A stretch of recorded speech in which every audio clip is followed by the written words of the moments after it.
Last podcast on the left is all about the facts. So when Southern New Hampshire University came on as a sponsor, it was time to do some research. Turns out they offer more than 200 online degree programs, and get this, criminal justice and psychology are some of the most popular. Classes have no set meeting times, and tuition rates are some of the lowest in the U.S. Want to learn even more about SNHU? Visit snhu.edu/last. Insurance isn't one size fits all. That's why drivers have trusted Progressive's Name Your Price tool for years. Just tell Progressive what you want to pay, and they'll show you coverage options that fit your budget. Visit Progressive.com to find a car insurance rate that works for you. Progressive Casualty Insurance Company and Affiliates. Price and coverage match limited by state law. There's no place to escape to. This is the last podcast. On the left. That's when the cannibalism started. What was that? You know, it only costs $1,000 to secure yourself a grave plot. Does it really? Yep. Is that how we're going to start the episode? It's kind of interesting.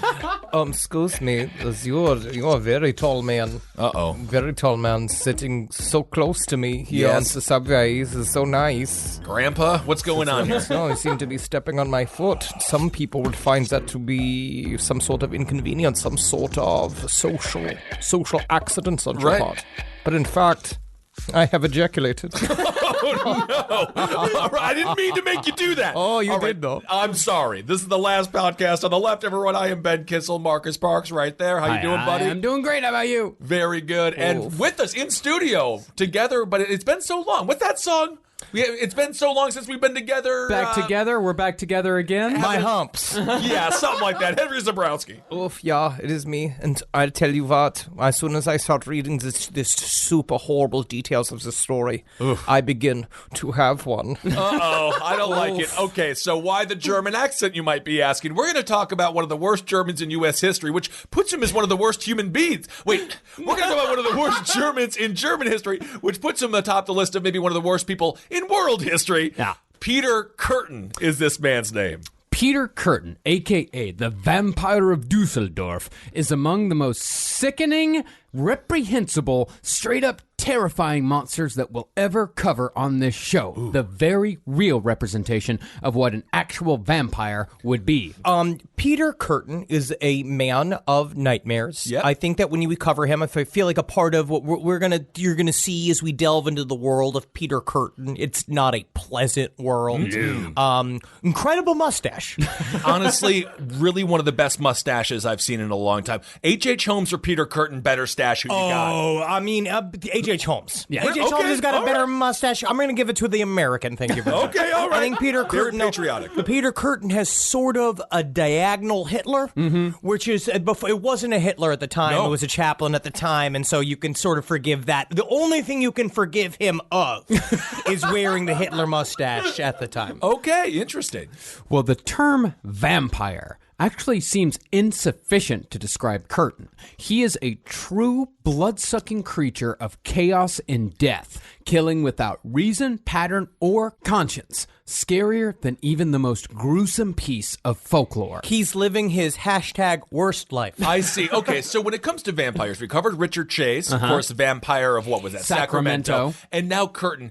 When did vampires become sexy? Because both of these guys are horrifying, and there were so many girls growing up in high school. I blame Brad Pitt for this. Oh, yeah. Being like, vampires are the sexiest. But this is what they look like in real life. And Rice is who to blame. And Rice. It started with Bram Stoker's Dracula. Bram Stoker, because Dracula was a count. He was a fashionable man. Sure. They used that. They made him. He was old money. He was mysterious. The movie did that. Bela Lugosi is actually the first one we can blame for turning Dracula sexy. Because at the time, yes, his cigar-laden lips now are not attractive. But back in the day, he used to make girls snarch. Really? All over the place. But Richard Chase, I think, is actually what they called him the Vampire of Sacramento, and I think it's mostly because of the blood play and his obsession with blood. But he is closer to a true folklore. Peter Kürten is closer to a true folklore version of the vampire, which is something that is essentially a monster. It's also, we're going to hit again and again, it's some of my European serial killers too, that fill out these sort of folklore type creatures. Because you remember when way back in the day, if you get in your way back machine, you listen to the werewolf episodes that we did, we remember that the werewolf, the idea of that basically came from a description of old-timey serial killers. And so now it's like, but of anybody fits the description, right, it's Peter Kürten. Now, I would actually go as far as to say that Peter Kürten is the cloth from which the more infamous serial killers of the 20th century were cut. He's got the brutality of Ramirez, the deadly charm of Ted Bundy, the sadism of Dennis Rader, and the erratic victim selection process that made Andre Chikatilo so difficult to catch. And he also has the jump shot of Larry Bird. Well-known fact. Great at one-on-one basketball. And you know why he remains in white man basketball history? Accuracy. That's all he had to have back in the day. That was it. But he also, for me, Peter Kürten's a creature of pure control. Yeah. And I think that we'll get deeper and deeper as we talk about what seems to be the insynchronicities of his personal life and his life as a serial killer. I think it's all about total, complete control over every aspect of his personality and life. Hold on a second. See, this is where every time you always lose me in an episode. You're telling me there's a German who wants complete control. Complete control. I don't know why the Germans make all the bad things. I like chocolate. That's, they can own chocolate. They deserve complete control of chocolate. And I will, as a 90-year-old man, I've told Natalie, if she does not kill me when I'm on my deathbed by smothering me with her vagina, she has to drown me in a bucket of Paulaner. Okay. I love Paulaner. Oh, it's a great beer. Well, the Germans do get a bad rap because before like World War I and especially World War II, Germany was known as, it was called the land of thinkers and poets because it produced a lot of wonderful artists, a lot of wonderful writers. You know, it produced Albert Einstein. Like for the longest time, Germany was a very, very respected country when it came to intellectualism. Honestly, all we needed to do, get in a time machine, bring Al Bundy to that era in Germany, clean him up. Get out of here, you thinkers and you poets. Al Bundy was Al Bundy, an American hero. If you were going to choose one person, it's because Al Bundy is a character as portrayed by another man. So you're going to take the actor. What's his name? You're going to take Ed Neal. Ed O'Neill. It's Ed O'Neill. Yes. You're going to take Ed O'Neill, the actor, living comfortably, I imagine, somewhere in the Burbank or beautiful San Fernando Valley area of Los Angeles in 2018. And then you're going to bring him to pre-World War II Germany. World War I. Yeah, yes, absolutely. And clean it up. Get those thinkers out of there. Come on. Well, getting the thinkers out of there, that's how the Nazis came to power. Yeah, dude. I'm going to say this. Okay, well, maybe that did happen then. I will say this, though. They did literally get all the thinkers out of there. That's what the whole thing was. Okay, I'm just going to say this, though. If everyone's like, I'm a thinker, just got to ask one question, what you thinking about? Like, if it's something that happened in Germany, that ended up happening in Germany, then you got to say you shouldn't think about that. I will say in Germany, it would have been better if we had a lot less doers. Yes. Well, like Andre Chikatilo, Kürten killed women and children, but Kürten was somewhat different in that he killed a few men as well. The only things that mattered to Kürten when he selected victims was that he wouldn't get caught and the victim would have no chance of overpowering him. Peter Kürten even shares something with Ed Gein. Just as Gein inspired Psycho, Peter Kürten was one of the main inspirations for the very first true serial killer movie, Fritz Lang's masterpiece, M. And if you are, let's say you're one of the later generation millennials, it has a character actor in it, which you probably have not even heard of, is a man named Peter Lorre, who's got one of the, thank you, one of the best voices in the world. One of the most fun, compelling actors in the world. So go into your grandfather's closet and find one of these films and share a moment with an uncle. Share a moment with your papu.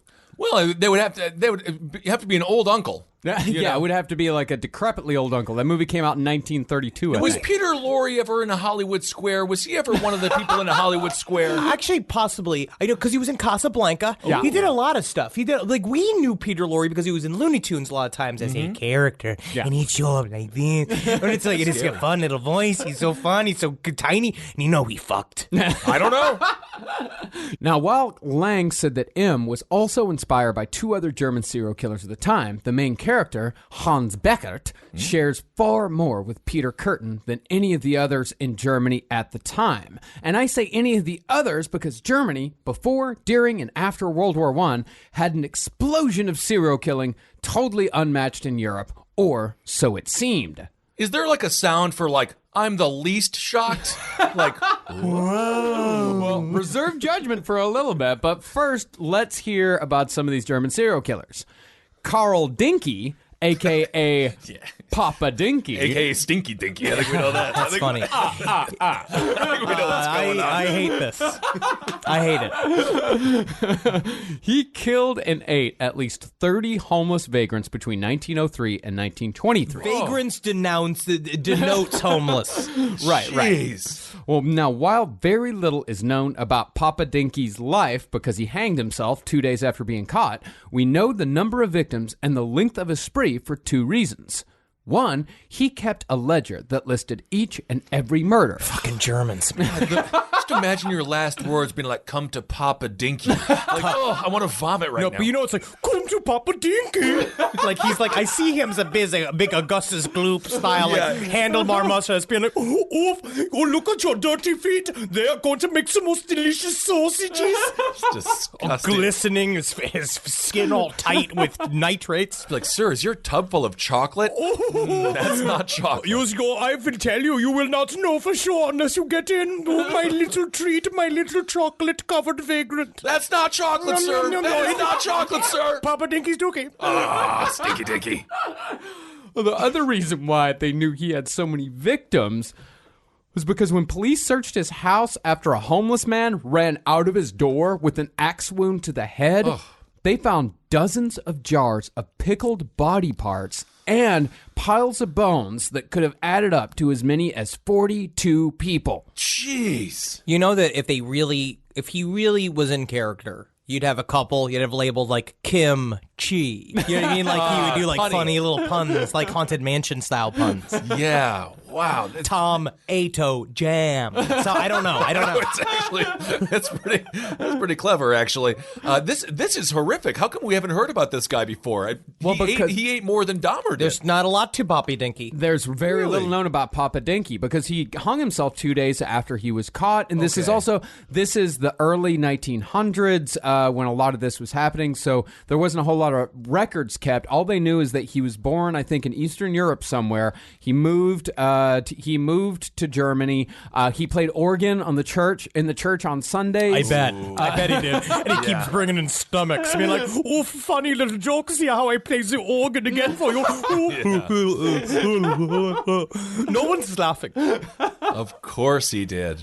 Well, the worst part about Papa Dinky, though, is that he not only ate his victims, but reportedly he sold the flesh to unsuspecting customers in the local store he ran. Although there's no proof of that. There seems to be a lot of that in this time period in Germany, as we'll see as we get into the life of Peter Kürten and his childhood friends. Right. People just bought a lot of just like bags of meat without asking a lot of questions about where the meat came from. Yeah. It is interesting, though, because I would like to see the Yelp reviews. I'm sure somebody loved it. That's how you know a real Yelp review is good, because that's what we've been doing recently. Every single time we say Yelp it, we go, Someone had to be somebody's favorite butcher. Well, there was another guy that actually did pretty much the same shit. His name was Karl Grossman, a.k.a. the Berlin Butcher. He murdered up to 50 people during World War I and sold the meat from his victims at a hot dog stand that he ran next to a Berlin train station. So what you're telling me is it's a great time to be a cow. Like if this is like cow history, be like, we were totally safe. No idea what they were eating, but it wasn't us, so we were happy. It was the founders of Chick-fil-A. They knew those happy dominance cows back in the day. My question is I actually wonder if we were joking that it may be people's favorite butchers, but people have said time and time again that human meat is very delicious in terms of like it's got a lot of fat content, especially if they're big and it's sweet. So I actually wonder if that is true. I wonder if it gets to a point where if you're buying a certain amount of meat, you're eating a hot dog. We don't know what the fuck's in a hot dog right now. No I don't know. idea. It's those assholes and fucking knee meat, whatever the fucking else is around. And there are a certain percentage of bug parts are allowed in it and poisons. Yep. Well, and Germans have a lot of sweetbreads. Yeah. A lot of meat and You know I like all that. It probably wouldn't taste that bad. I'm getting hungrier and hungrier the more we talk about it. This podcast is brought to you by Squarespace. Squarespace is an all-in-one website platform that helps you stand out online. Yes, that's right. You don't have to smash your face with a hammer. You can just start a business. It's got everything you need on Squarespace, from securing your domain to building a professional site and showcasing your work all in one place. Let's say you want to show everybody how you can carve your ribs out of your lower abdomen so that you look more like a Ken doll. That's amazing. You can bring your vision to life with AI-powered design or curated templates, plus flexible editing tools that helps you create something that truly reflects your style, especially if you are somebody that is trying to corrupt the young men of America. That's what Squarespace is really going to help you. Squarespace makes it easy. It makes it easy for you to put all that together, and you just go to Squarespace and do it all. Thanks, Braden. Head to squarespace.com/left for a free trial. And when you're ready to launch, use offer code LEFT to save 10% off your first purchase of a website or domain. Is there anything better than a summer evening outdoors? Enjoy your space to the fullest with new greenery from Fast Growing Trees. I love a big, thick bush. Fast Growing Trees is America's largest, most trusted online nursery, and they can send me a big, thick bush any time of the day. It arrives at work. It arrives at my car. I can pinpoint on a Google map where it is. Send me a big, thick, brown bush. And they send it immediately when they have it, because sometimes the shaver comes to town. I remember one time I ordered a cherry wood tree from Fast Growing Trees, and my God, I couldn't cut it down no matter what my father told me to do. I had to lie to him about it, and next thing you know, I became the first president of the United States of America. And even you can become the first president of the United States of America with Fast Growing Trees. Right now, get up to half off select summer planting essentials, plus get an additional 20% off your first purchase with code LEFT at checkout. That's an additional 20% off at fastgrowingtrees.com with code LEFT at checkout. Offer is valid for a limited time only. Terms and conditions apply.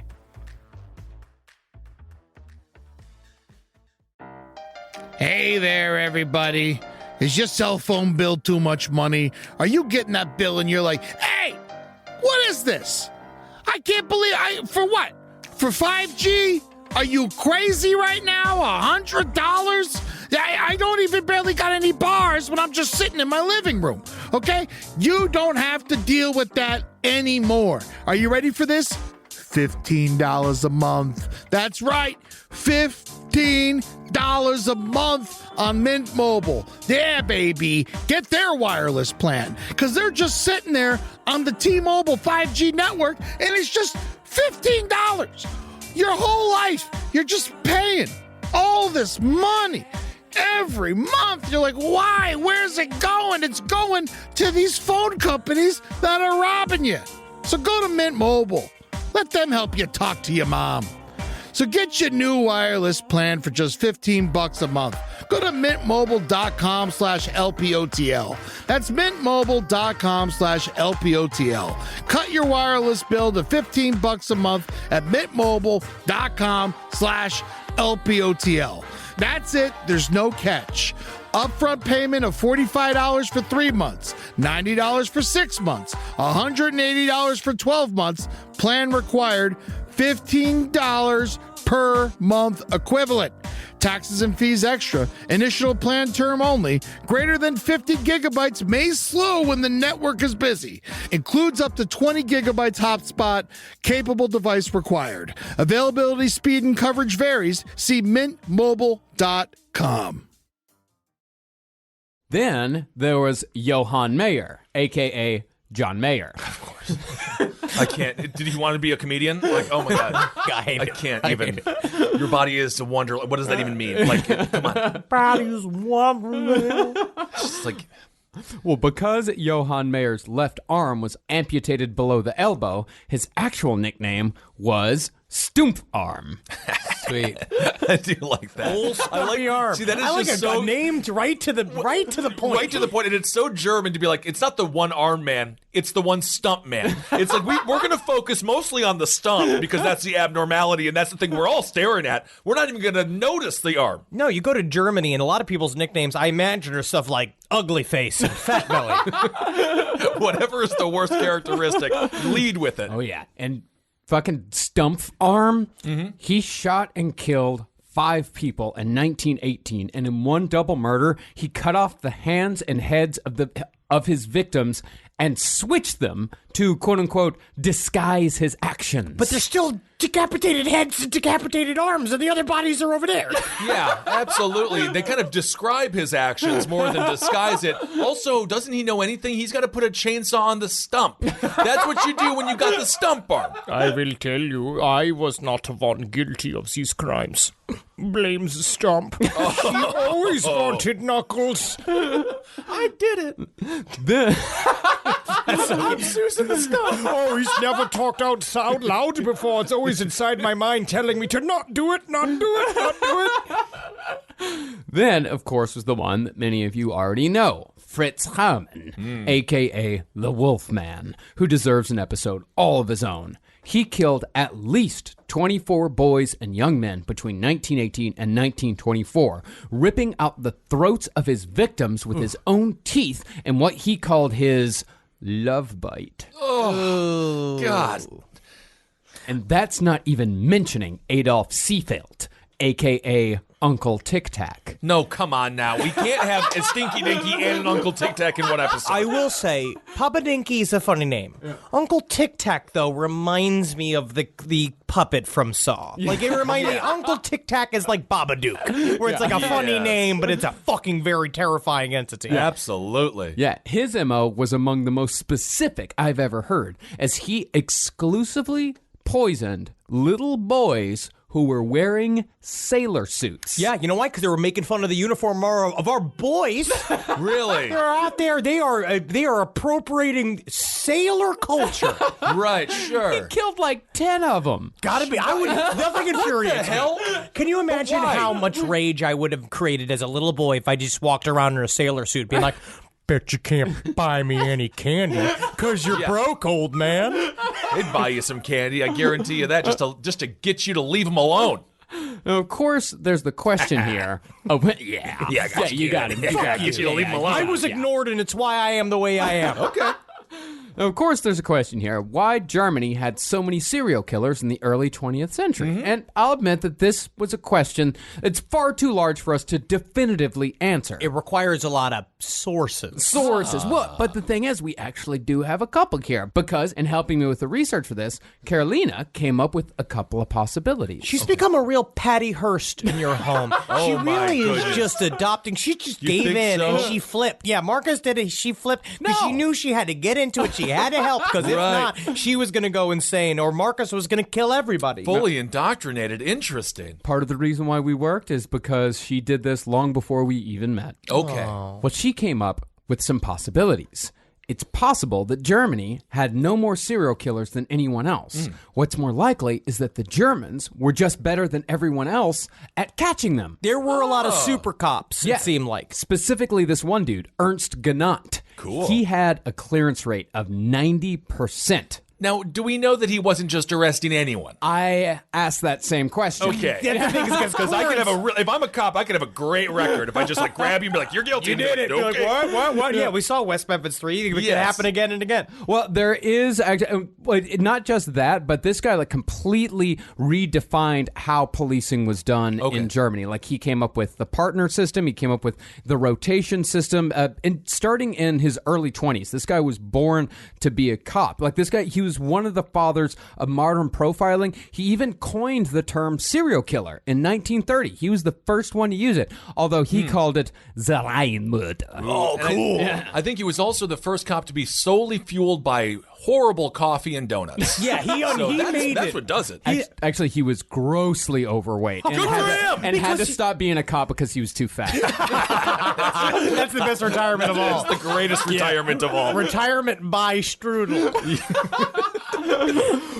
That's very, very interesting. I wonder where the basis for it comes from. I wonder why it's in Germany. Like, why did they have the gumption? Efficiency. I mean, they are a highly efficient and highly intelligent people. Again, what's the sound for least shock? Well, the thing is that Carolina found an article that supported the fact that, he probably did have a 90% clearance rate that was pretty clean. She found an article called Rethinking the Weimar Republic, 1916 to 1936, that said despite the widespread perception that serial murder was rampant in Germany during that time, there was actually a 40% decline in the German murder rate in the 20s. Now, not to raise too many alarm bells here, but... Well, yeah, like how though, Marcus? It doesn't seem like there's anything to be alarmed about. Everything's really normal. The news cycle is really quiet and sleepy, and we're all just enjoying Halloween with no distractions. But Weimar Republic Germany, where fascism was on the rise and the Nazis were coming into power, they were absolutely obsessed with true crime. Not unlike America is in this day and age. Interesting. Let's move on. Yeah, because it's a weird correlation between the entire government changing towards the worse and a bunch of people watching serial killer material as if it's sports games. Yeah, okay, interesting. But that is quite fascinating. Yeah, I mean, it was just a part of the culture of Germany at the time, is that despite things being the least violent that they ever were in Germany, the widespread perception was that crime was rampant, crime was everywhere, and people were absolutely obsessed with true crime. So they talked about it all the time. They wrote articles about it. They wrote books about it. Which is why we read more about German serial killers than we would, because essentially what I imagine is sort of like either the pulpy magazines or that kind of the true crime literature at the time would build up the ideas of all of these murderers and shit, which is why we're getting them now. Yeah. Which is why maybe in other cultures, a lot of it had the reason why we don't hear a lot about, because the closest country we get to Germany is France, but like we don't hear a lot about Italian serial killers and shit like that because the Monster of Florence was a pretty big one in Italy. But the Germans, they talked about it. Like how we know every time you hear a crazy story, you're like, that's Florida. But in reality, that's also like Wisconsin and Arkansas. It's just the sunshine laws and stuff like that. Yeah, we just know all of the details in every single crime in Florida because of the laws as to how much the newspapers can access criminal records in Florida. And they were still were they doing like newsreels when they went to the cinema? It was all newsreels, right? So this is probably pretty exciting stuff. Very exciting stuff. Keep the people in the seats. Oh, yeah. However, the monster we're covering today, despite Germany having that super cop, he was not actually caught by the police. His reign of terror was so erratic, yet so somehow controlled, that it was finished only when he decided it was. So in addition to being a murderer, Peter Kürten was also a prolific criminal, impulsively committing assault, theft, rape, and arson for no other reasons than pure deviance and social misanthropy. And although Kürten's victims spanned a range of ages and included both men and women, Kürten didn't kill the less dead to satisfy his urges, like most serial killers do. Rather, Kürten killed victims who would specifically be missed. he is a villain in all true meaning of the word. He is a guy that did every single thing he could to maximize pain, terror, and deviancy. There was something about it. It's like, you know that if he did it to then make sure he then did it as fucked up as he could do it. Yeah. And then he loved telling everybody about it because he liked the look on their faces when they would register what he did. And he would oftentimes speak to his victims while he in mid-murder, he would tell them like, I am the devil. I do this all the time, and I will do it 100 more times. You're just one. You're just one. Calm German, very scary. Always. Very scary. So he went after the aristocrats and the wealthy and stuff like that? Every stripe. He didn't go to aristocrats and the wealthy. Like, Well, he never specifically. No, he didn't go for rich people. He went for people like children. He went for young I women. see. I mean, Okay. he went for like one of his victims was a fairly prominent man in his little suburb. He was a mechanic, but he was still like a well-known mechanic. He was well liked. He chose victims whose deaths would have the most impact on society at large. Absolutely, man. You killed a town mechanic. That is a huge, huge disservice. But Peter Kürten, on his way, was a missionary killer. Yes. Because he was, then we're seeing Panzram, a stripe of Panzram in this, where he viewed all of society as his enemy. Yeah, it was part of the point, because besides the obvious sexual component, in which, Kürten totally admits to this being an absolute sexual thing, he believed that society had wronged him in the past. So therefore, society must pay with those most precious to it. So he just got super aroused every time he saw a broken down car. He's like, once again, the mechanic won't fix your vehicle. I would put him up if they're, again, I don't want to talk about it all the time like this, but if Albert Fish and him were in a horny contest, I don't know who would win. Wow. I don't know how you measure who's the most horny. I think you just show him round objects and then move to square objects if you're still getting hard. But Peter Kürten used to get so hard so often that it was a part of it. It was this driving force, like literally a driving force since he was a child. Okay. Well, however, although Peter Kürten was a ghastly, repulsive monster on the inside, he appeared to the world as the very definition of a well-put-together man.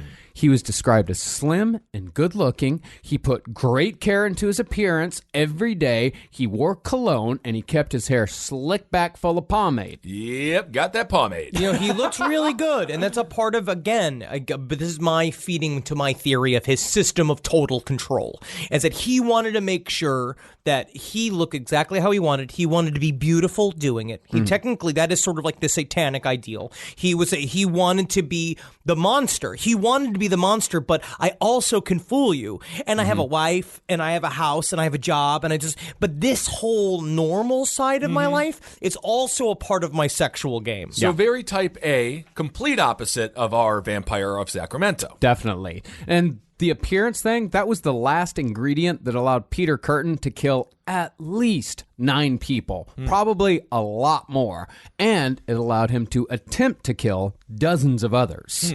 So perhaps Peter Kürten shared more with the modern version of a vampire than it seems at first glance. And he could turn into smoke. Ooh. Remember that movie, Dead and Loving It? Yeah! What was that? Oh my God, now I'm blanking. Leslie Nielsen. Leslie Nielsen was That's the greatest. right, Dracula Dead and Loving It. Leslie This Nielsen man is needs an enema. That's the only bit in it that works. the best vampire of all time, Leslie Nielsen.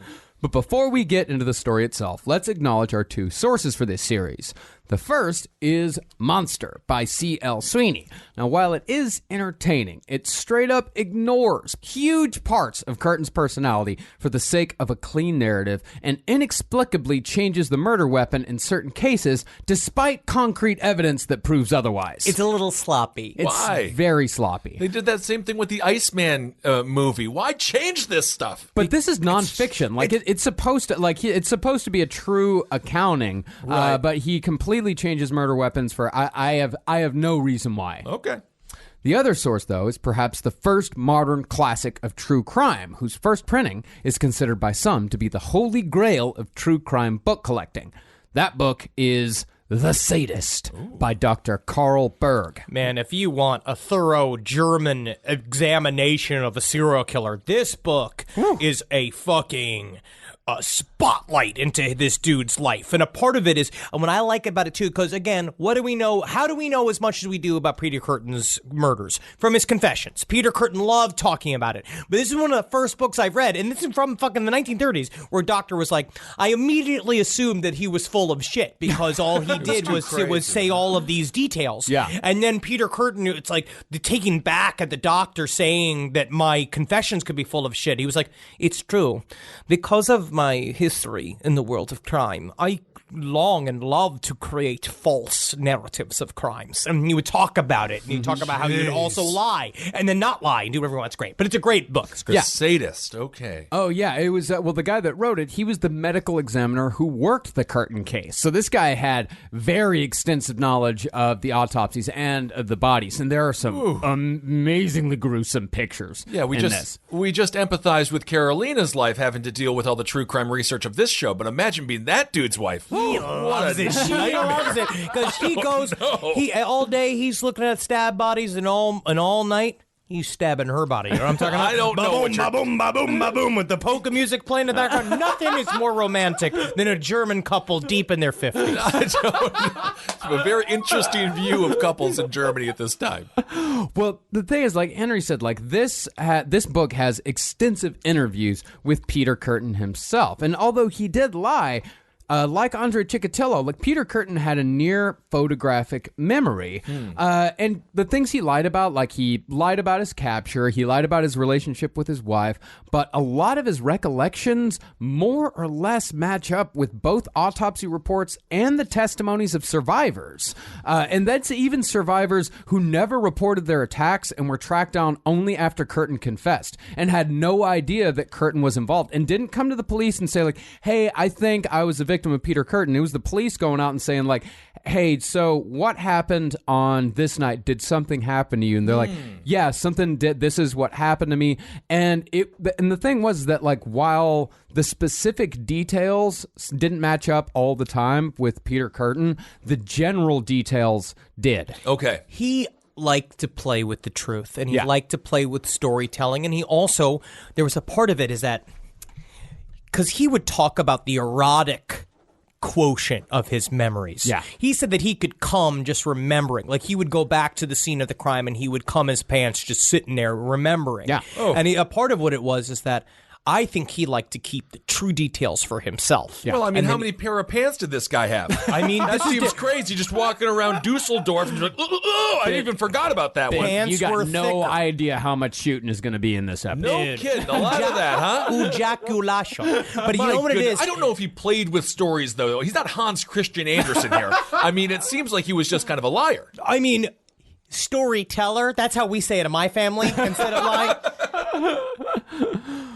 So, without further ado, let's tell the full story of Peter Kürten, a.k.a. the Vampire of Dusseldorf. If you want to be happy for the rest of your life, don't make a pretty woman your wife. I'm going to be doing a lot of dirty polkas. Oh, okay. Peter Kürten was born in Germany's Mulheim-Rhein in 1883, the oldest of 13 children. Oof. Didn't notice that also. 13. Unlucky. Interesting. There you go. That. He came from a family of alcoholics, and as such, Kürten grew up in grinding poverty. And since Peter was the oldest, he'd get the worst of his father's drunken rages. Then, after the beatings, Peter would lay bloody in the corner of their one-bedroom apartment and was forced to watch his father rape his mother and sisters. And Peter would sometimes have to endure direct sexual abuse from his father as well. I will say, in one of the only cases I've ever read this, the father ends up going to jail for incest later on. They actually, the sisters and all have testified against the father, and you very rarely get that sort of, there was some sort of justice. So, considering Peter Kürten's upbringing, it isn't much of a surprise that Peter's antisocial behavior began at a young age. He claims to have committed his first murder at 9 years old, and there is some evidence to support that claim. Some people say that I've murdered, but I would say some people don't like chocolate. Well, did you poison the chocolate? Many secrets. 9 years old. 9 years old. Was this a murder of an adult or another child? Well, here's the story. Peter had been invited out to a rafting trip on the River Rhine with two of his friends. As they sailed down the river, Peter pushed one of the boys off the side just to see what would happen. Now, while that could technically be attributed to a kid just not understanding the consequences of his actions, what Peter said happened next shows definite premeditation. The other kid jumped into the river to try to save the one that was drowning, but when the kid couldn't save him, he tried getting back up in the raft. So Peter, impulsively reached down and held his exhausted young friend's head underwater until the kid drowned. Can you imagine that in the movies? Like the movie version of this, like camera up through the water, like in just his smiled child, like wolf face going. Very creepy. Very creepy. So both of those kids died. Yeah. Yep. So his first murder was a double homicide? Yeah, I mean, I guess the first one would probably be manslaughter, and the second one was, I would say, like a manslaughter murder. And then he had to do the whole rafting trip alone. Oh yeah, Is that what happened? that's what he always wanted. That's what but it was like, what's his name? Remember the little girl that was in that movie, The Piano, and she got nominated for an Oscar? Yes, and that was her first film. deserved. Yeah. Well-deserved, yeah. Call me a squirrel, 'cause I'm covered in acorns. That's right. So many people are focused on where their money is today. And Acorns is the financial wellness app that cares about where your money is going tomorrow. Let Acorns work for you. You put acorns in the ground and you're gonna get trees tomorrow. That's right, investments. And with the Acorns potential screen, you could find out what your money is capable of. I always do that. I'm like, I want to invest in something that I like. Let's say cheeseburgers. Okay? That's kind of hard to do. Acorns will help you find a cheeseburger that is right for you. So sign up now, and Acorns will boost your new account with a $5 bonus investment. Wow! Join the over 14 million all-time customers who have already saved and invested over $27 billion with Acorns. Head to acorns.com/left or download the Acorns app to get started. Paid non-client endorsement. Compensation provides incentive to positively promote Acorns. Tier 2 compensation provided. Potential subject to various factors such as customers' accounts, age, and investment settings. Does not include Acorns fees. Results do not predict or represent the performance of any Acorns portfolio. Investment results will vary. Investing involves risk. Acorns Advisors, LLC, an SEC registered investment advisor. View important disclosures at acorns.com/left. Summer schedules can get busy fast with camps, vacations, sports, family time. And, every single time Carmi eats a block of dark chocolate, we got to take her to the emergency room. You know how much time that takes. All right, IXL makes it easy to keep learning part of the routine in just a few minutes a day. IXL is an award-winning online learning platform that helps kids truly understand what they're learning, whether they're building math confidence, strengthening reading and writing skills, or reviewing science concepts. From pre-K through 12th grade, IXL offers personalized, interactive learning that adapts to each child's level and pace, which is great because Carmi has been really slow in biology, and Wendy has really been struggling with American history, mostly just because she doesn't agree with the way it's being taught.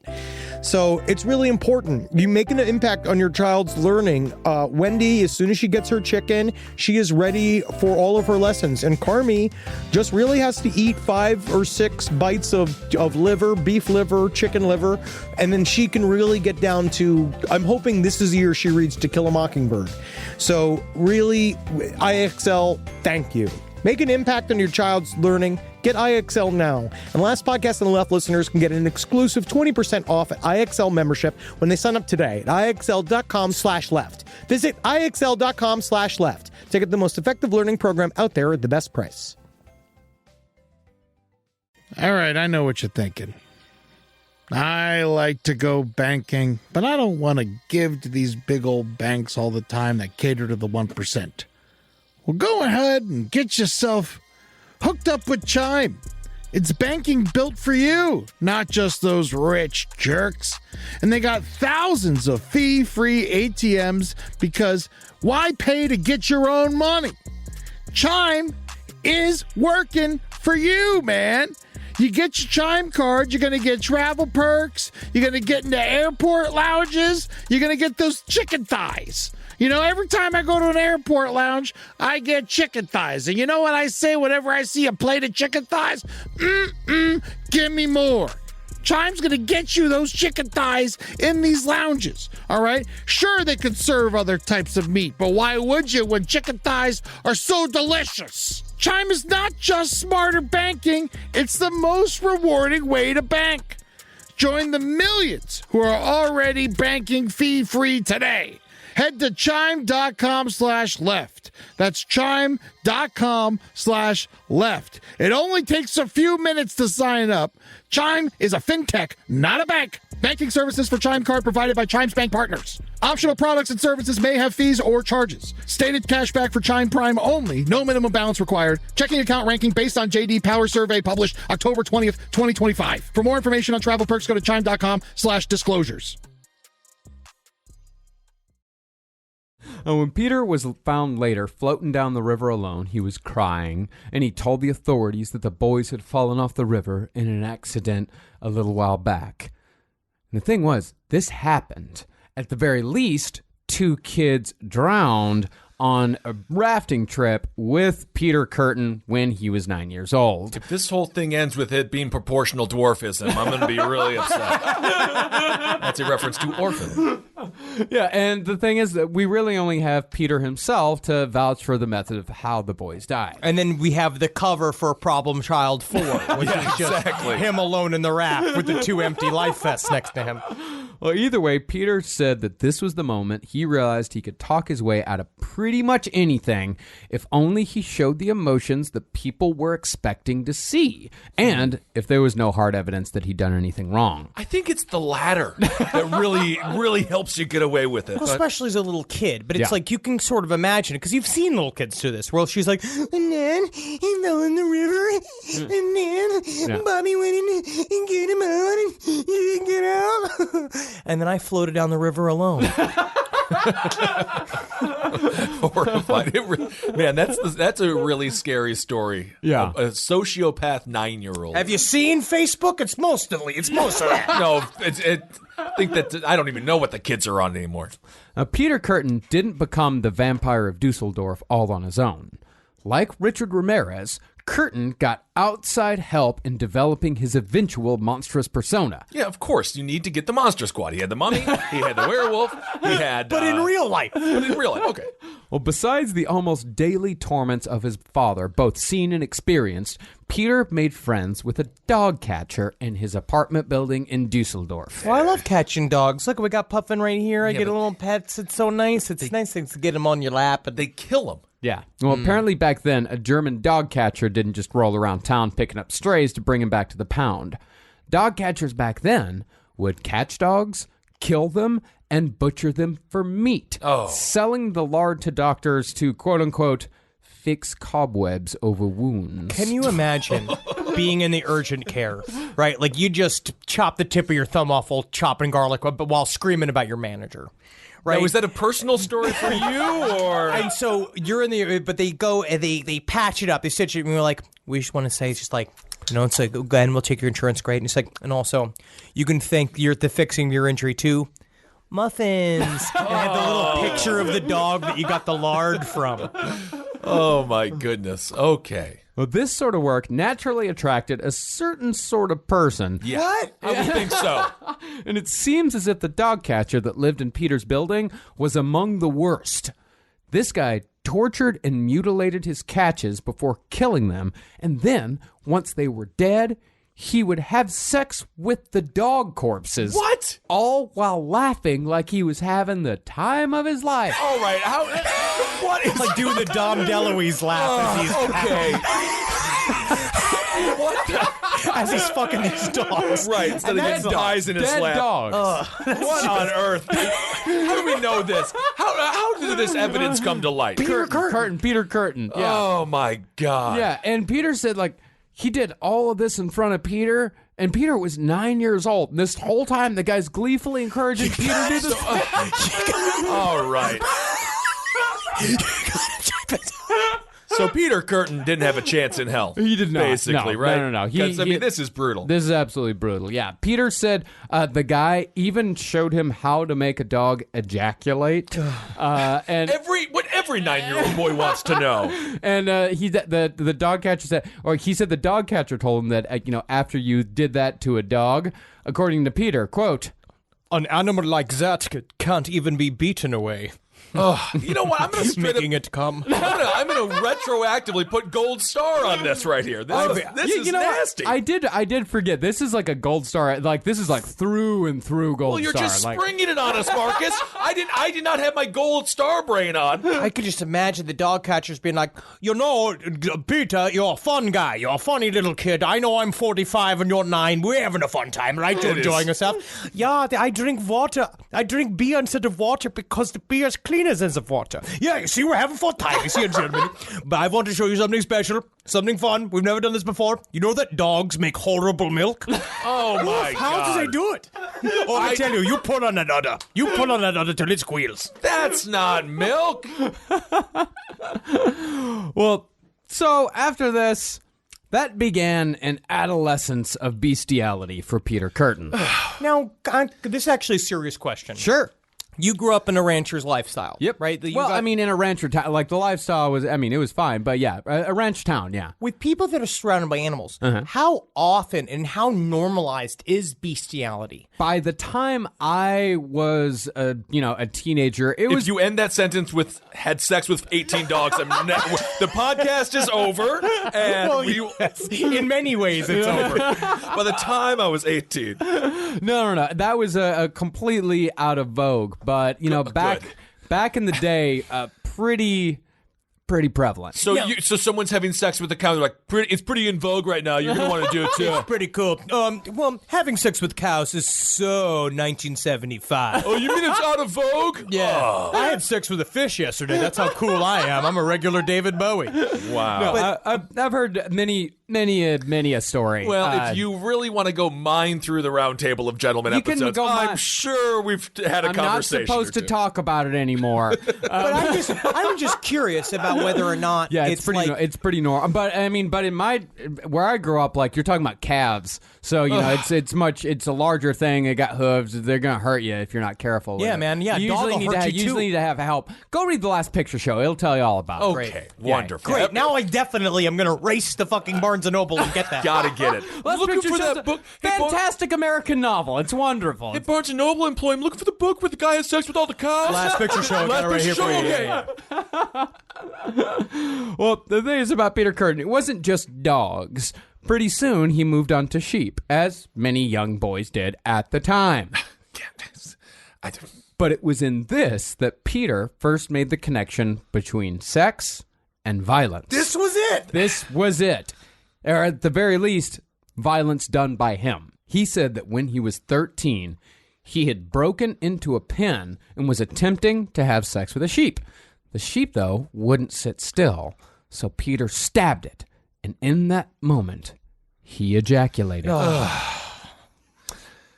But it went far beyond dogs and sheep. Good. Yeah. Yeah, that's what we're doing the episode, Marcus. Yeah, If it's just stopped there, he could have just been a guy that was with a lot of animals. I don't know. We're still in the animal kingdom here. Like we're hanging around mammalia. Are we gonna have a Pink Flamingos chicken scene coming up here anytime soon? Or Peter Kürten said when he was 14, he broke a squirrel's neck, and in that moment, he ejaculated. Another time, he just saw a horse bleeding to death on the streets, and in that moment, What happened? he ejaculated. did he really? Okay. I'm saying, man, to be honest, to be this horny at a point has to be an inconvenience. Yeah, of course. I would think so, And this- especially for the animals. And this continued even during his murder spree. On one night in 1930, he was walking near the edge of a lake in Dusseldorf when he spotted a sleeping swan. He grabbed it, cut off the head, then drank the blood flowing from the stump. What? And in that moment, he ejaculated. Yep. Okay, so that Saw is. that coming. That was no O. Henry Prize-winning story there. I saw that coming. I also think, is that the original ending to The Ugly Duckling? Whoa, how fucking I dark don't that know. would be. That's if Darren Aronofsky redoes it like in a movie. But do you think he looked at that swamp? He's like, okay, what's the most metal fucking way I can fuck up this lake? Can you imagine walking through the park? It's so having a good day in the park? Not anymore, bitch. Oh my goodness! All right. Yeah, just some maniac drinking blood from this long stump of a swan. I would tell you what, you can at least thank me for not using a straw. Can I just say, I guess its neck was the straw that he was using, which is disgusting. But why is it this? So people knew he was doing this. No. They did not know this. No, people Okay. did not know he was doing this. All right. Because if they did, theoretically, he would have gotten into some trouble, Yeah, right? he wasn't a YouTuber desperate for content. Okay. All right. Good to know. Well, Kürten said that many times it wasn't necessarily the act of taking a life that made him ejaculate. It was simply the sight and sound of gushing blood. This is what he said to Dr. Berg during one interview. You can imagine that, Professor, and you must try it for yourself sometime. How the blood rushes absolutely silently when you cut off the head of a goose. God, just what a horrible day to be a janitor at that therapist's office. When he comes in, you just know in 2 hours you got a lot of cleanup to do. Well, they put a tin underneath him. They put like a litter box underneath the chair. But I feel like professors in Germany, I mean, like, to be honest, it's like psychologists in Germany or psychologists in general. It's like, don't get me wrong, there's going to be psychologists out there. I'm going to ask these questions quite a bit as we go. But I feel like psychologists would be like, yes. Like, as soon as it comes you got one? Like, this is a good story? Yeah, this is a good one, yeah. And by the way, as far as how Peter preferred his ejaculations, he said spilling it out of a flaccid member was the nicest way of all. Oh, yeah, absolutely. Like you're dropping your gum out of your mouth. It's nothing better than like when the end of the strudel. Fucking soft penis just going just dripping. Just like at the end when you got the toaster strudel and you got that one little like pea-sized dollop of it left in and you're just trying to slap the packet until it gets all out. The old one-eye weep. It is disgusting. But again, you can see how it's being contrary. Yeah. It's him saying this. He is so contrary and he comes soft. Yes. That's how you know he's contrarian. He is the most libertarian comer of all. Good Lord. I don't even need to be hard. Okay, you don't need to be hard. So when Peter was 16, he decided that he'd had enough of his family, so he ran away from home. His father had just set him up with a job at a local woodwork, so Peter broke in, stole 300 marks, and took off. And this is actually after that was his father's final, because they knew about the animal fucking. Yeah. They knew about all stuff as a little kid, and he said that's what broke that's the straw that broke the camel's back with his father, because his father set him up with the job, and then he was just like, fuck you, and he just took money and left. Right. Well, I don't think the straw that broke the camel's back is the proper analogy. We don't need to have any more ejaculate conversation. Yeah, it's the dick that hit the camel's prostate. Right. But then his dad has no standing here to be ashamed of his son because his dad's a horrible piece of crap himself. Sure. It was actually during the investigation into the theft that investigators discovered all of the rape and incest that was going on in the Kürten home, and that's how Peter Kürten's father got arrested and sent to prison. Okay. Peter Kürten was caught 4 days after the theft, and thus began a life of imprisonment, theft, rape, arson, and murder that would last for over a quarter century until his capture in 1930. From 1900 to 1904, Peter was in and out of prison for a series of thefts. Then, in 1904, he committed a string of barn arsons that earned him an 8-year stretch behind bars. Say barn arson, how many times in a row you get a free sub over at Subway? I don't know. The old Barson there. And prison was the place, according to Peter Kürten, that made him who he was. Of course, Peter did not blame himself for committing these senseless crimes that had no real purpose. He blamed all his bullshit on authority figures, saying they, quote, caused him to be so dedicated at seeking revenge. Okay. However, he never went into why that time was so awful. Although Peter was ready to talk to Berg about any of his horrific times, do it with a smile, the only time he'd get angry or really show any emotion other than joy was when prison was brought up. He said that they, the one thing that, a detail that I saw is that he said that they would use the punishment of fettering more often, That doesn't sound good. But that is being chained to a wall. So they said that they would use ankle chains. Fetters. Okay. Yeah. These fetters. Fetters. Yeah. They would chain him to a wall, and they said that one of the only times that he was viewed by an outside person is that a local bishop came and saw him in the fetters and was so moved at his punishment he fell to his knees and kissed the fetters out of pure sorrow, which is just like, first of all, disgusting. He was just trying to fucking suck that little boy's feet. Who knows? So this is like, we talk about the stew all the time. We are in full on. This has got the childhood with the dad. This is a got the slow best cooker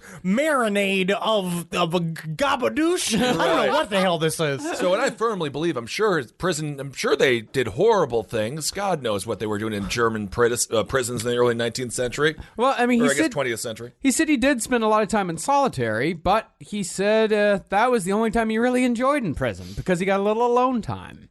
But mostly, Kürten said he spent all his time thinking about murdering the entire world. Again, that's what you got to ask. What you thinking about? What are you thinking about? But you never say anything. You go, nothing. That's how you know it's bad. But I will say this has been the difference between Panzram and him, right? Because I do believe he was thinking about murdering the entire world, but not in sort of that driven, I wish the whole world had a throat so I could crush it thing. Mm-hmm. I think it actually made him hard. Yeah. I think he wanted to, because Panzram just wanted to take care of the world all in one fell swoop. Right. Peter Kürten wanted to kill every person one by one. Slowly, huh? Yeah, he wanted to take care of it himself. In fact, he said this, quote, I'd think about attacking staff and inmates, setting the place on fire.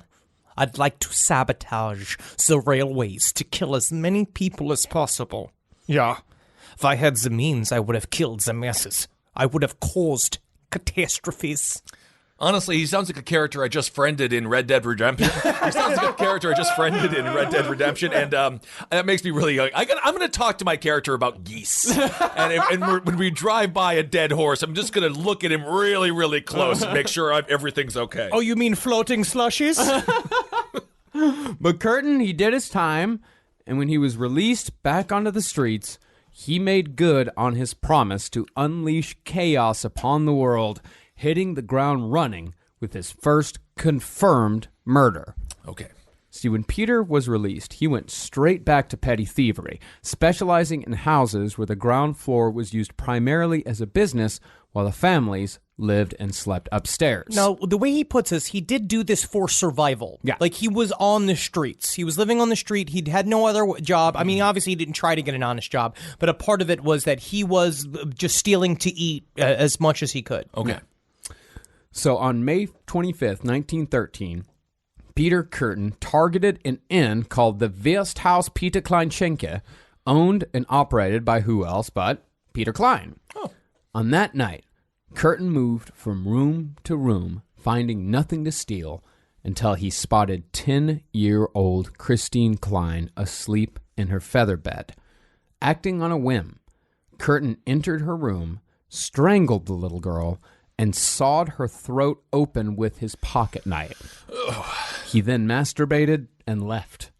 And there's other details in there, too. I'm not going to talk about them. I don't want to talk about them. You don't want to hear them. If you have the burning urge to know the more horrific details of Peter Kürten's crimes, you can go ahead and check it out online, but I don't want to get into it. His ultimate in perversion, we'll just say it out loud. Just one thing is like he liked to degrade the bodies. That was his favorite. That was his thing. That's what he would do. But for us to go into detail after detail, it's going to be a point where you're just going to drive your car into the fucking river. Right, exactly. We cannot have dead listeners. So this was the first kill. This is why he really jumped into the deep end here. Yeah. That's why I don't think it was his first kill. Right. This is the part of it because the idea of jumping straight from petty theft to full-on sex murder of a little girl on a whim is very interesting, and it's also the way he did it too, because that little pocket knife would become a thing that he did again and again, where he would purposely stab the throat with a little just to make the spurt come out. Mm-hmm. Well, he did say that he attempted to strangle a woman in 1899. There was a couple of attempts before this. So this wasn't, I mean, a lot of times the guys, the serial killers, like they don't go all in with the first kill, even though they may commit some assaults and rapes before that. But Peter Kürten, he went all in. He knew immediately what he liked. As soon as it happened, the thrill that went through his body was a thing that he said that he was trying to reproduce that feeling again and again and again. Right. So the next day after the murder, he returned to the scene of the crime and had a beer at a cafe across the street so he could bask in the misery he'd caused, later saying that all the horror and indignation did him good. Oof. Now, Peter had thought that he'd left nothing behind at the crime scene, but it turned out that he'd actually left a very incriminating piece of evidence. He'd dropped a handkerchief that had his initials embroidered into the fabric. Fucking Mr. Beaning it over here. Yeah. Unfortunately, though, PK also happened to be the initials of the victim's father, Peter Klein. So rather than drive the investigation towards Kürten, the handkerchief actually sent investigators on a wild goose chase that damn near got another man hung. Oh, my God. Oh, yeah, dude, it destroyed the entire Klein family. Yeah. See, the night before, Peter Klein was seen having a very public altercation over money with his brother Otto in a local tavern. According to witnesses, the last thing Otto said before he left was that he was going to do something that his brother would remember for the rest of his life. Cut to him just double-deckering the upstairs toilet. Just be like, Exactly. I mean, He's always going to remember this. We're going to laugh about this every Christmas time. and that's a classic prank. It's a great prank, Yeah, naturally. Now, even though Otto was just as distraught as everyone else, I mean, his niece was dead. His beloved niece had been horrifically murdered. Even though he was just as distraught, brutal crimes, as we well know, often result in hasty arrests. Mm-hmm. So this poor guy was charged with the murder of his niece, which damn near added a second death to an already tragic murder. Otto, though, was thankfully acquitted, but he was never the same and died in the killing fields of World War I just 2 years later. Yikes. Meanwhile, Peter Kürten's impulsive act of murder had only left him wanting more. In June, he began the first of his many phases, because throughout Peter's career, he experimented with a wide range of techniques and weapons, which is part of what made him so difficult to even identify, much less catch. and to me, that is a subconscious, almost bragging. Yeah. The way he would talk about his crimes later on, the simple and direct detail work, and he would talk also about upping his game, and he would talk about trying to add things to his toolbox. He would add stuff like he would say he was searching for a new thrill. Like he would do all stuff. He would purposely try to make it the crime a way that he would be easily caught, and then he would just manage to get away from everybody, like we talk about H.H. Holmes. Mm-hmm. So he was adapting, and I don't know if this will stay in or not, but you guys have a horrible idea about what's going to happen with Michael Phelps. And I want to say this, speaking of adapting, Michael Phelps, Olympic hero, hats off, thank you, sir. All those gold medals.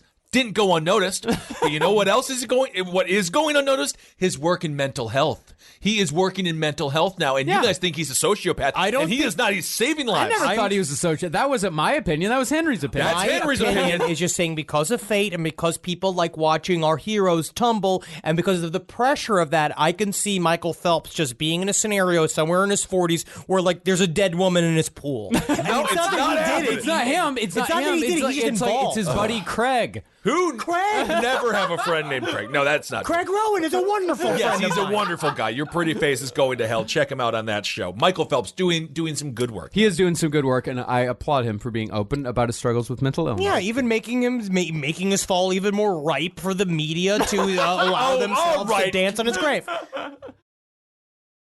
Well, the first weapon that Peter Kürten experimented with was a hatchet.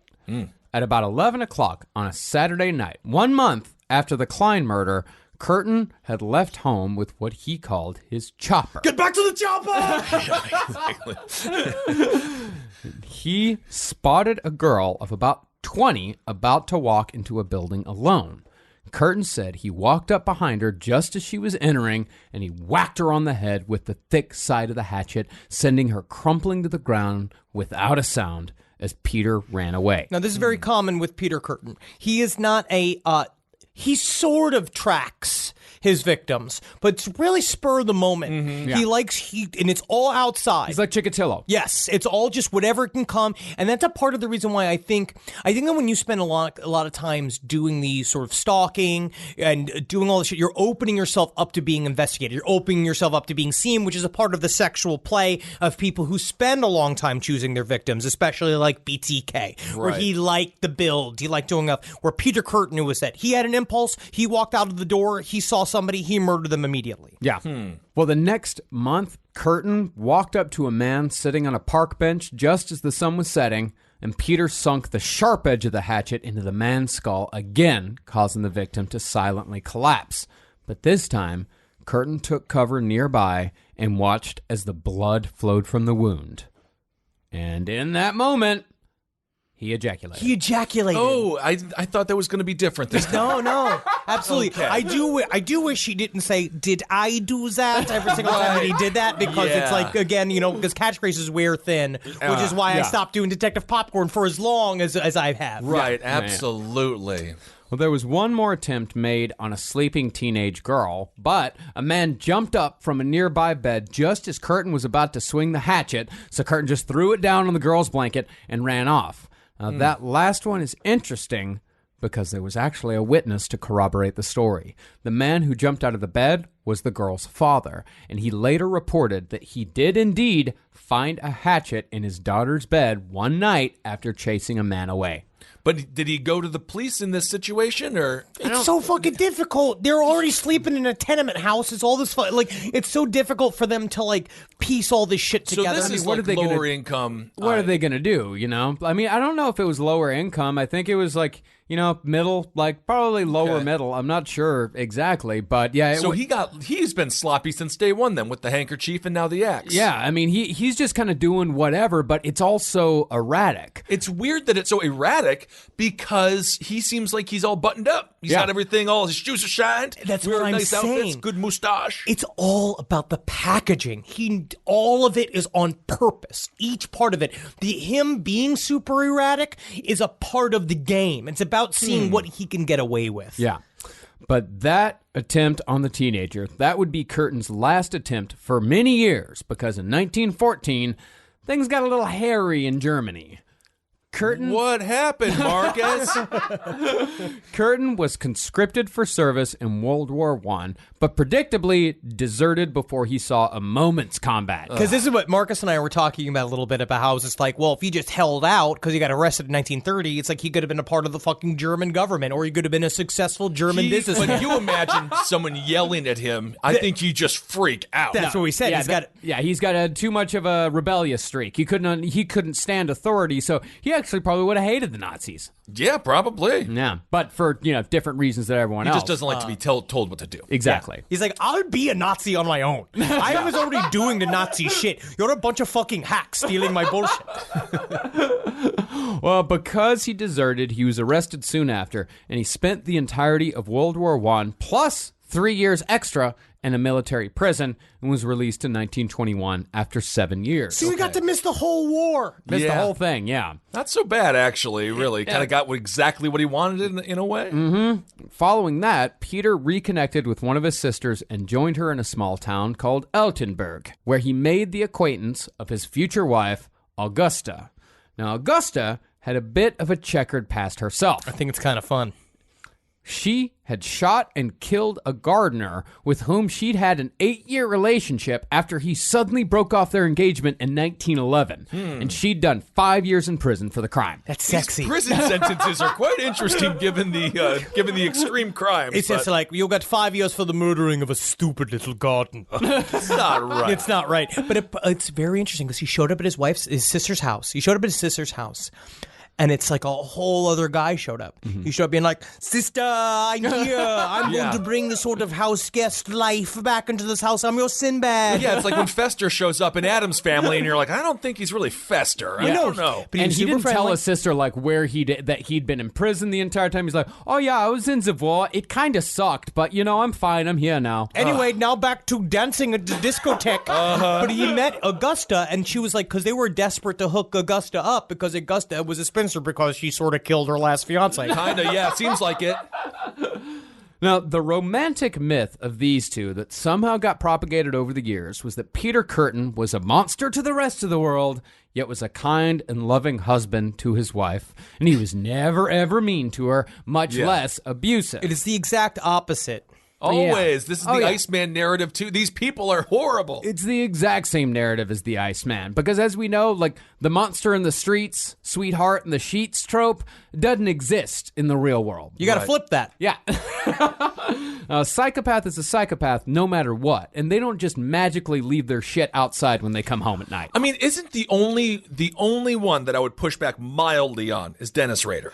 Because I heard, according to his oldest daughter, he was actually a really good dad. I'm going to bring this up again. This is the connection between him and BTK. And I'd love for a psychologist, a listener, to tell me if I'm right or if I'm wrong or their opinion about this. Is that I believe that Kürten, same thing with BTK, all of it is the game. Yeah. All of it is the game. So being a good dad was actually like a psychopathic victory for Dennis Rader. Being a quote-unquote successful husband, which you're going to find out, though, he did repeatedly rape his own wife. Yeah. He was very, very abusive. He was a terror to be around. But a part of it is the outside of it, a whole part of it. It's like, how empty are psychopaths? Yeah. Like, and I mean like clinical psychopaths. Like, can they actually feel the emotional love? Do they know what that means? No. Because love is specifically about having empathy and understanding of somebody else's feelings and looking out for somebody else in their life. So am I imagining, it's like, I can't, for the amount of chaos and horror that both of those men caused, that the idea that they would flip and be somebody else, it's like, I don't think so. I don't think that's possible. No. Dennis Rader's the only one that stands out in my mind. Well, I think Henry's right about that, with at least as far as like Dennis Rader goes, because like, I mean, you could see Dennis Rader, providing for his family, and his wife told him, like, I love you so much, you're so good to us, you're such a good man, and him just thinking in his head, can't wait to get back to the garage. I got a brand new pair of panties in there. And then because you know what it is, because from what I've read about psychopathology, is that it's not evil. It's shallowness. Yeah. It's this thing. It's that there's nothing there. There is no Peter Kürten. Mm-hmm. It's just a man operating like a robot in order to keep his shit together in society. Yeah. Well, for an example, as far as Peter and Augusta went, they went out on a couple of dates when they first met, and when Augusta refused to sleep with Peter, he told her he'd stick a knife through her ribs if she didn't.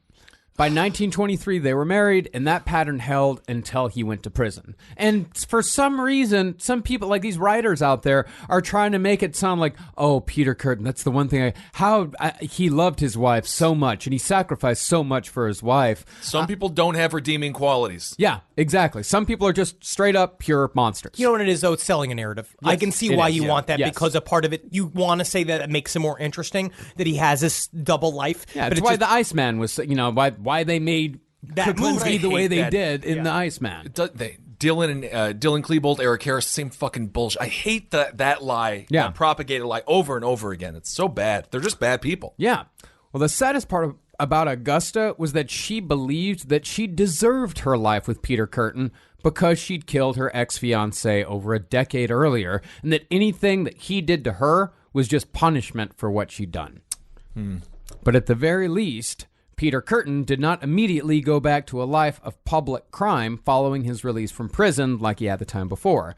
He kept his shit relatively under control for a full 4 years until he arrived back in Dusseldorf in 1925. But he purposely sought out going back to Dusseldorf. Yes, he did. There was something about going back to the old stomping grounds that he wanted. He was like, because I wanted to go back and bring hell specifically to Dusseldorf. Right, like how Michael Myers goes back to Haddonfield. It's exactly like that. And that, in Dusseldorf, is when Peter Kürten's true reign of horror began in 1925.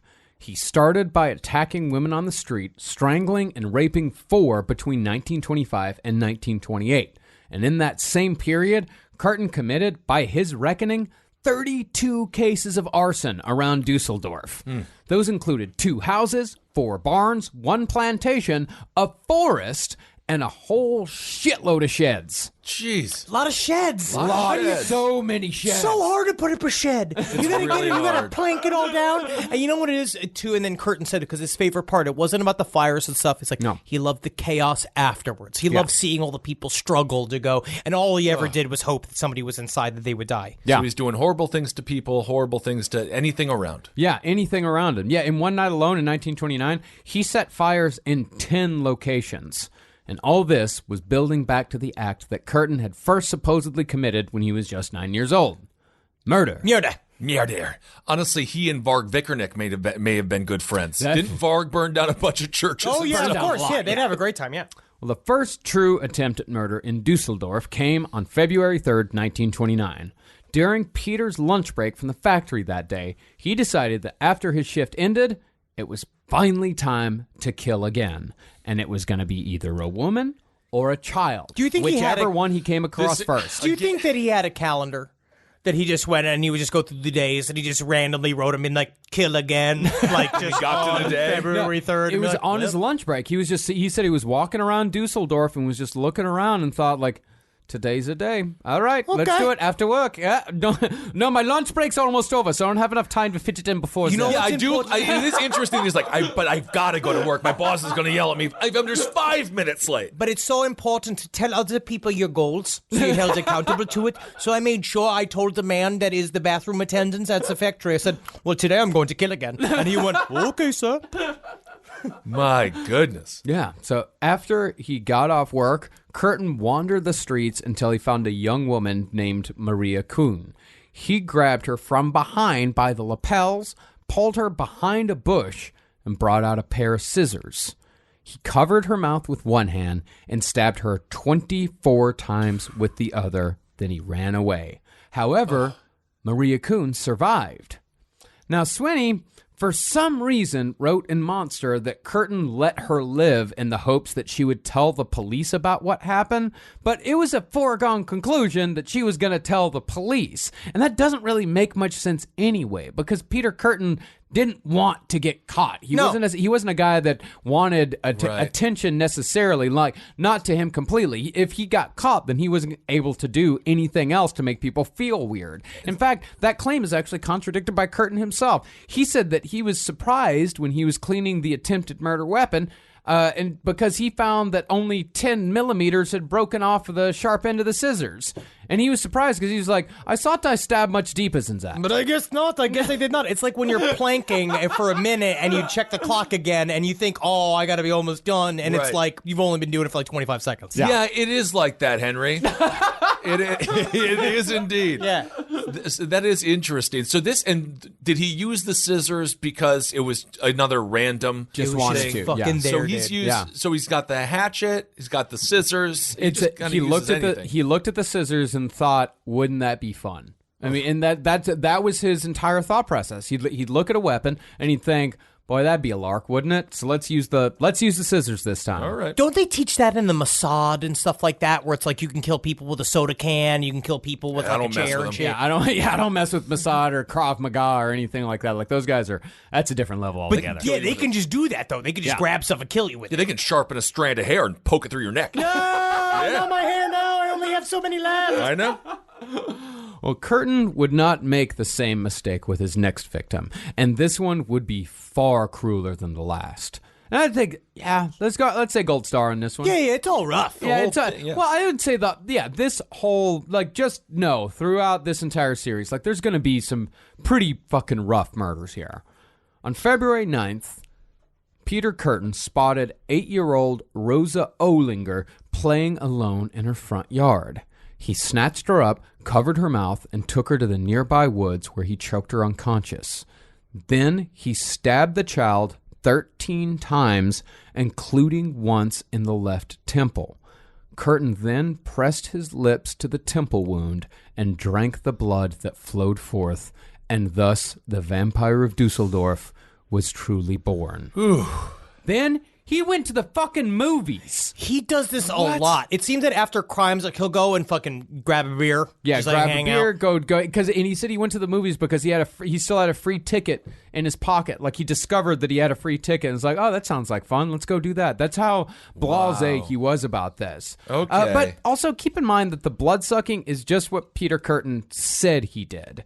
There was rumors in one of the autopsy reports that was like, well, that could be a bite mark. It might be a bite mark, but we can't confirm that. And also, like, it's hard to believe that a man could pull off something like the murder of Rosa Olinger or the attempted murder of Maria Kuhn without walking away completely covered in blood. Right. But rather acknowledging that, this is a near impossibility, Kürten turned it into what seemed like a point of pride. He said that he rarely got bloodstains on his clothing. He also, remember, people wore more clothes then. Yeah. When that's the way he would even describe it too. He would remove his jacket, and then he would cover himself up. He would do a thing that's a little bit blood. I can also see the way he did it, because the way it seemed to be is that he would knock them unconscious, get them on the ground, stab them while they're on the ground. Yeah. So he's up above and then carefully doing it as much as he can because, again, wants total control. Yeah. Okay.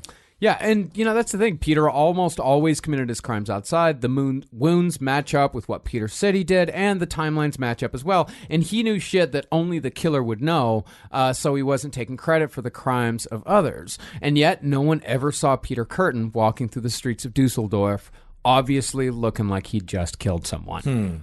But either way, even after the murder, Kürten was not yet done with Rosa Olinger.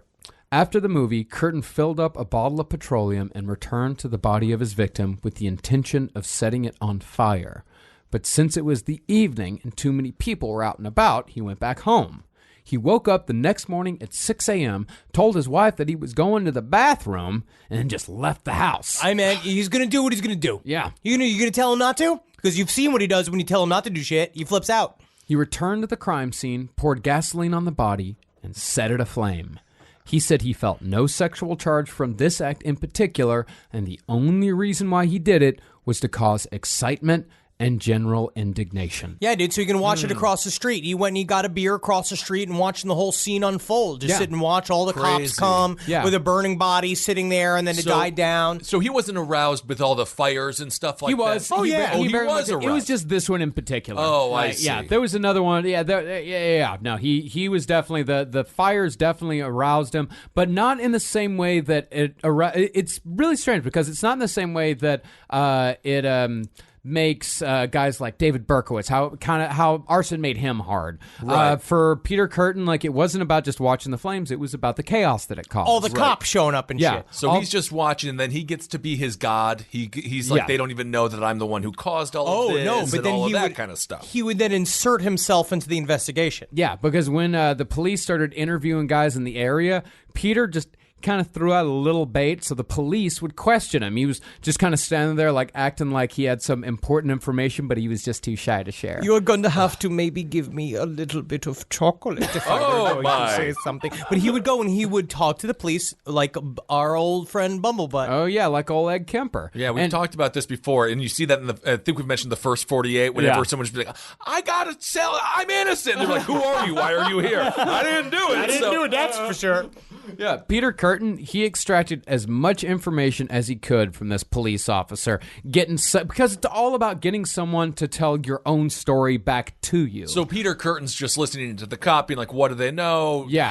How close are they? Do they think it's me? And it's like, not do they think it's me, but it's not even necessarily about seeing how the investigation is going. It's seeing how much information you can get about the crime from the cop. Also, hearing the details of what you find out, what they know about the body, would get him visibly erect. Like, we keep saying, like, the hard thing, like it's me being funny saying hard. It is, he said that he wouldn't understand how he could speak to a police officer, and he was like, I'm sitting here with a full erection speaking with the officer. And no one says anything because everybody's too, I guess, polite or different social standards. Yeah, but I don't know. How many times are you talking to a dude and you, like, happen to look down at his crotch? I don't look down at people's crotches. If you had a boner right now, I wouldn't be able to tell. I certainly no idea. I don't know. I mean, Certainly don't. I don't know. Interesting. Whoa. Yeah, and Peter said the entire time he was talking to the police officer, he's just sitting there fantasizing that he was fantasizing about killing him. Oh, yeah, that was fun, because he was a rookie. Yeah. That was the problem. He talked this, like, fucking goobery dude. He's like, well, there's a lot of contingencies in a police case. But as he was just like, I knew how easy it would be to kill this police officer right in front of me in the rush of that. It engorged me, watching his little Andy Rooney lips slipping back and forth in his hat, wobbling on his tiny little head off. Andy Rooney lips. Andy Rooney was classic. What was the name of his segment? Let me tell you something. You're being mean to me. What was the name of that one? This is terrible. That's terrible. No, Andy Rooney, the 60 Minute? Yeah. Is that him? Who was the one that was in the cop show? Are you thinking of Mickey Rooney? No. Mickey Rooney was in the Little Rascals. Well, the one Andy with Don, Rooney. the one with Don Knotts. I don't. Andy Griffith. Andy Griffith. Andy Rooney. Like, why is there cellophane around cigarette packs? What is it? Going for a swim? Like he was angry about everything. Yeah, Andy Rooney just sounded like a really serious Jerry Seinfeld. Yeah, exactly. Well, Peter Kürten, for his next murder, he changed his victim profile yet again. 3 days after the Olinger murder, Peter traveled to the Dusseldorf suburb of Flinger Nord. Just making up names now. We'll call it a flinger nord. With any luck, it'll stick. There, he followed a popular local mechanic named Rudolf Scheer out of a beer house after Rudolf had tied one on. He was on his bike. Yeah. Kürten approached Scheer on the side of the road and stabbed him 20 times, including the temple, which would turn into a calling card of sorts for Kürten until he switched his methods once again. Okay. And just like with Olinger, Kürten stuck around until Scheer's body was discovered the next morning. Then, in order to build a tolerance back up, Peter Kürten took a summer vacation from murder.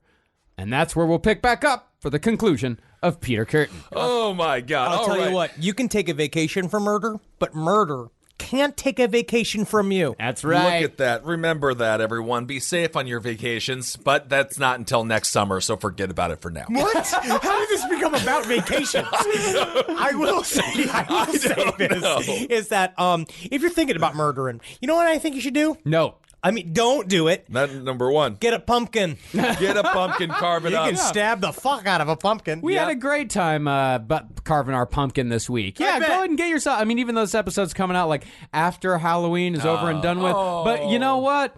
Just go out. I bet there's a bunch of pumpkins out on surplus. You can buy some like old pumpkins, and then you still got a pumpkin for a couple of days. Stab you buy it, stab it, stab and it, stab it, discount stab it, pumpkin. stab it. Do something creative with it. Yeah. And again, it was the true crime boom in Germany. This was horrible what happened there. If you want to make it on our show, find an alien. That's the only way. Or a ghost. Yes, aliens please. or ghosts. That is the only way you're going to do it. Yeah, we will not. If we find out you're a listener and you're a serial killer, we're not going to cover you. No. I'm going to tell you this right now. We won't. We absolutely will not. We'll think about it. Out of principle. I want alien footage. Alien footage would be wonderful. But thanks everyone for listening. We'll be back next week with Peter Kürten Part 2. But we're going to be on tour next week. Yeah. Oh my gosh. We're going to be coming to Dallas, Austin, and Oklahoma City next week. We still got tickets available, so be sure to come on out for that. Go to lastpodcastonTheLeft.com to buy your tickets. That is November 7th in Dallas, November 8th in Austin, and November 9th in Oklahoma City. And we got tickets available for OK City and Dallas. Yes. Go get those tickets. They are going to sell out. We're going to have a good ass time. Ooh, yeah. Don't wait till I know a lot of you guys are waiting till the last minute. Uh-oh. Don't wait till the last minute. Don't wait till the last minute. Don't you fucking do it. Don't do it. Can't wait to see everyone in Texas again. And Oklahoma City. I've never been. And I am really excited. Baby. It's nice. I've heard it's nice. We are going to get some fucking steaks. Yeah. In OK City, baby. Oh, yeah. I already know that we are already planning on it. I'm already Nice. finding us a place. Very Don't nice. you Really? fucking worry your little cholesterol-leveled head, boys. I don't care. We're going to get so much animal fat injected into our holes, we're not going to even be able to do that show. All right. It's canceled. And, of course, we're also coming to Indianapolis on the 30th, on November 30th. That's going to be our warm-up show for our big Chicago Chicago double shot. We're going to be filming a special. We're going to be getting the lead out also. We're going to be going out to Indianapolis on November 30th. We're going to be warming up for our double shot in Chicago. So we'll see everybody out there in the Windy City. Coming up next, we got Detroit Rock City from here. Oh, man, I thought Mancow was going to be on. KUIJ Rock 108, Abilene's only rock. Thank you for embracing what people like to insult us by saying that we're shock jocks, but guess what, man? We like it. Yeah. I don't know. We like it. Yeah, we kind of grew up listening to that shit. That's what we do, and guess what? It just means, as far as I'm concerned, you're just mad that we have energy. There it is. Yes, there are plenty of places if you like, Peter Kürten, the Vampire of Dusseldorf. No, isn't that an unfortunate series of events? Honestly, it was so funny. I was just thinking about this story. About 7 or 8 years ago, I met with the dude at NPR. Really nice guy.